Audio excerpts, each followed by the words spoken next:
Isang lalaking nakaposas ang pinagsasapak ng isang barangay chairman sa Santa Ana, Maynila at misis niyang kagawad. Sa viral video na nakunan nitong Lunes, 3 sunod-sunod na sapak ang pinakawala ni Barangay 901 Chairman Jerome Advincula. Sunod namang nanapak ang asawa ni Chairman na si Kagawad Lucille Advincula.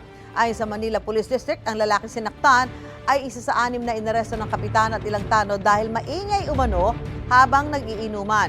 Nakakulong na sa Santa Ana Police Station ang 6. Tumanggi silang magbigay ng pahayag habang hindi pa nakakausap ng Public Attorney's Office na tutulong sa kanilang kaso. Pinuntahan ng GMA Integrated News sina Kapitan at Kagawad Advincula para makuha ang kanilang pahayag. Pero tumanggi rin silang magsalita dahil yun daw ang payo ng kanilang abogado.